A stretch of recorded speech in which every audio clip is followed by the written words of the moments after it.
So in many suttas we may see that Buddha encourages us to follow right speech, correct speech, together with other part of noble eightfold path.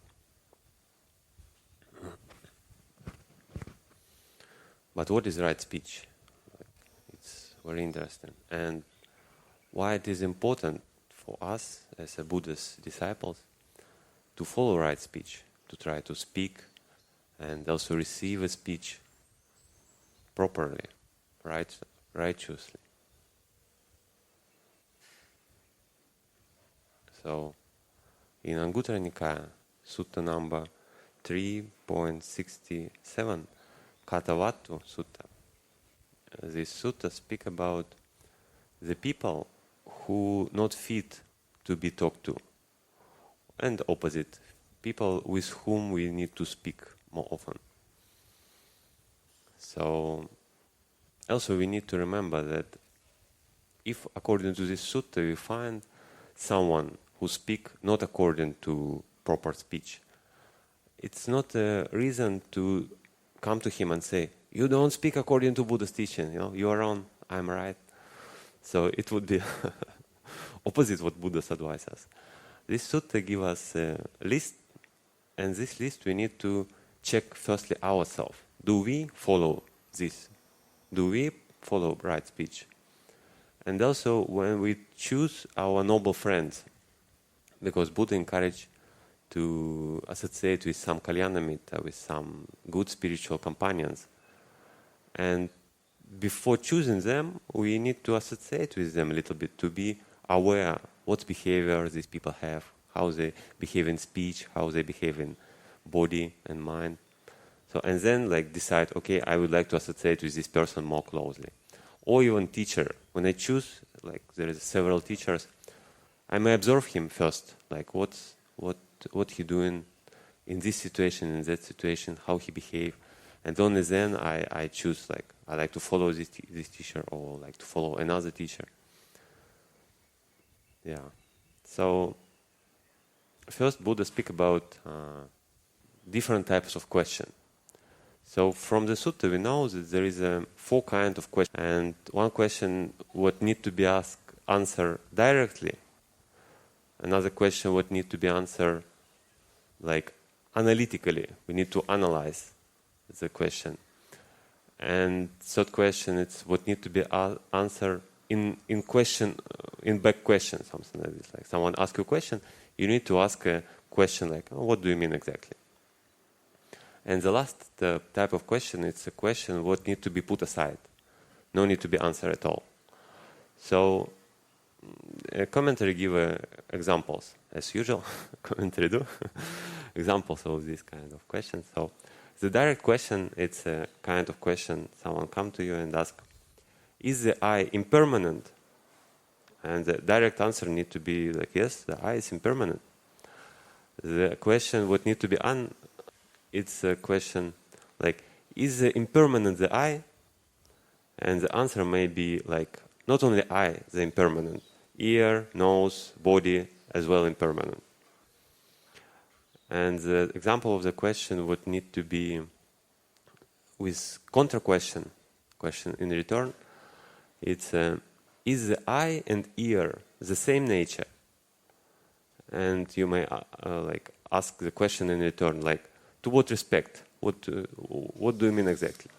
And if the person say in respect of hearing, you may say no, I cannot hear, only ear can hear, so they are different. But if the answer would be in respect of impermanence, you may say yes, the eye and ear both impermanent. So this type of question would need to be asked a contra question back. And the type of question would need to be put aside. It's a question is the soul and the body the same? And we need to put this kind of question aside and say that the Buddha didn't give answer on this question. If Buddha was asked many times in sutta these kind of questions, he just put them aside.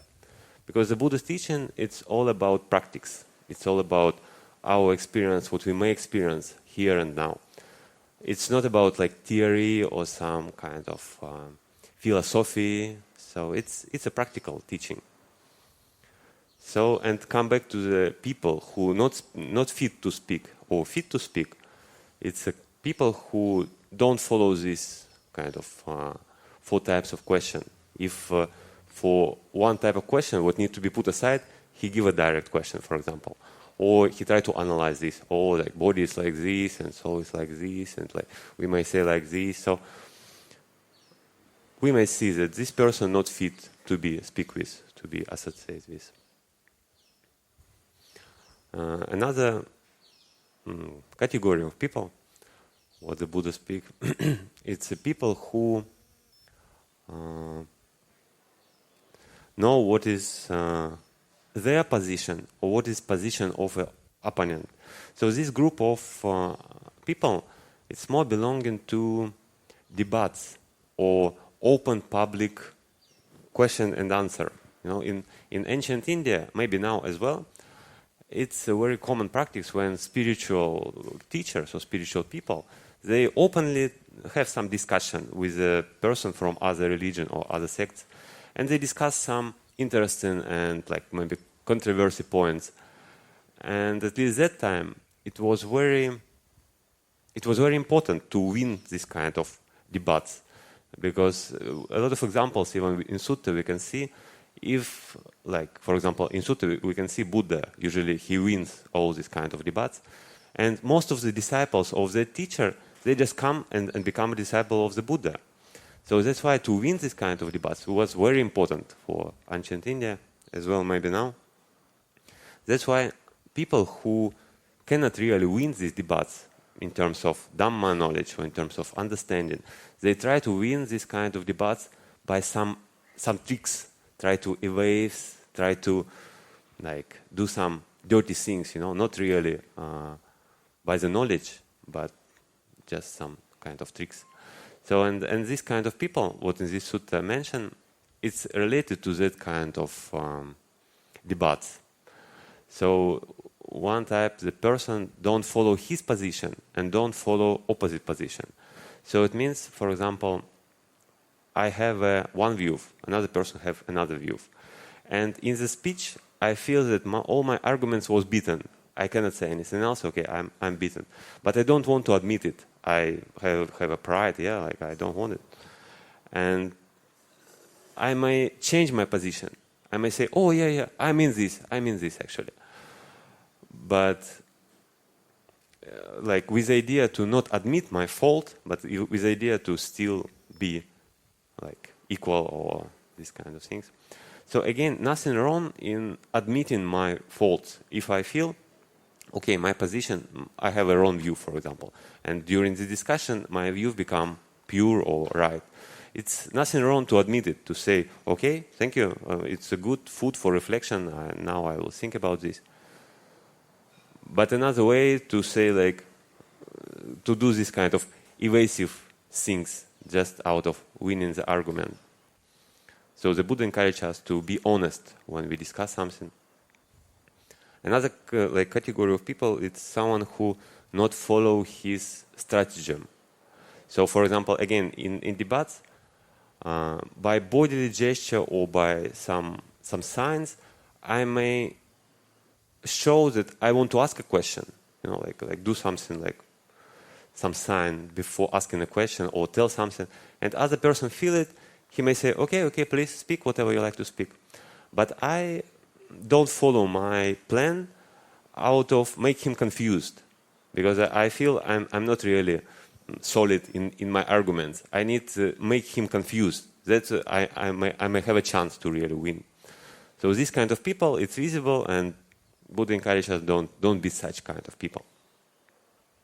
So another, it's when, for example, someone say a good answer or someone tell a good question or anything like this, what actually beat all my arguments.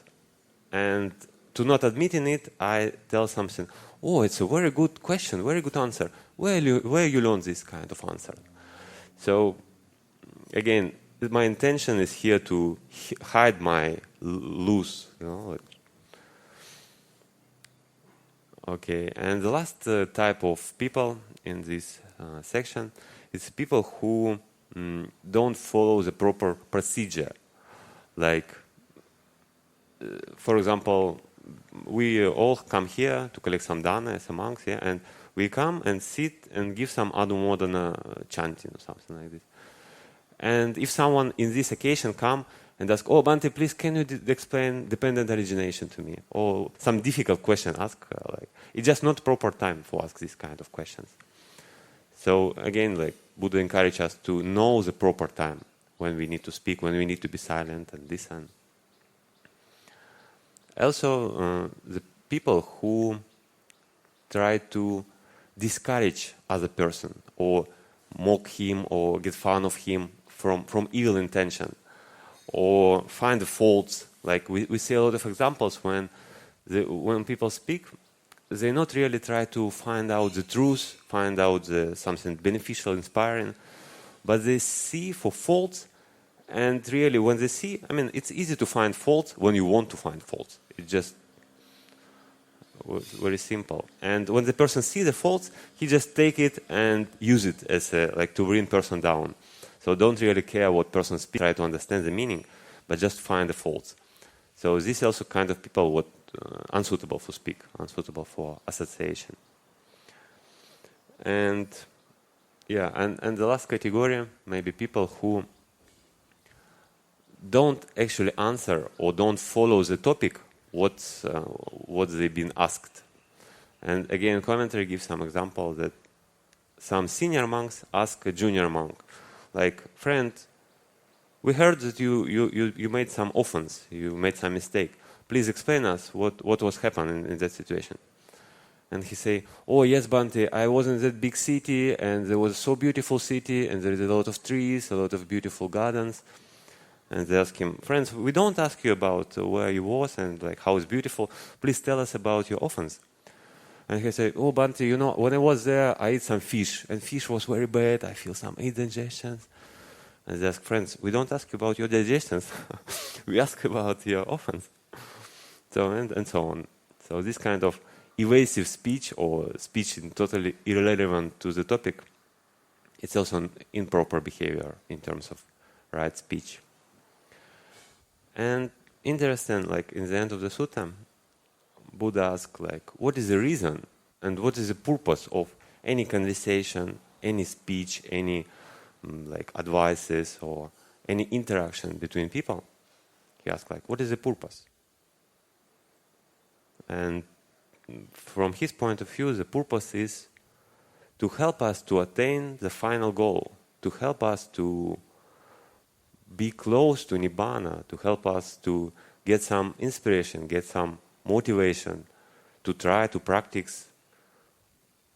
This is a benefit of noble friendship and to association with teacher, with knowledgeable people, that we can get some inspiration. And if we always keep this goal in mind, if we think, okay, now I interact with people, now I speak with you, for example, for the purpose of deeply understand the Dhamma, what may help me or help you to be a little bit close to Nibbāna, to a little bit close to our goal, to become a better person, to become more pure, more honest. Then, if I keep this goal in mind, I would not follow in all these kind of categories. I would not be evasive, I would not be harmful for other people, and so on, what we discussed. Because it does not support my goal. It's not helpful for my personal attainment or other personal attainment of liberation, of purity of the mind. So I think, and I wish all of us to be really goal-oriented people, to remember why we do this, why we like do some dana, why we follow morality, why we do some right speech or right action. To always remember, like, what's our goal, and to check all activity, like, is it helpful for my goal or not?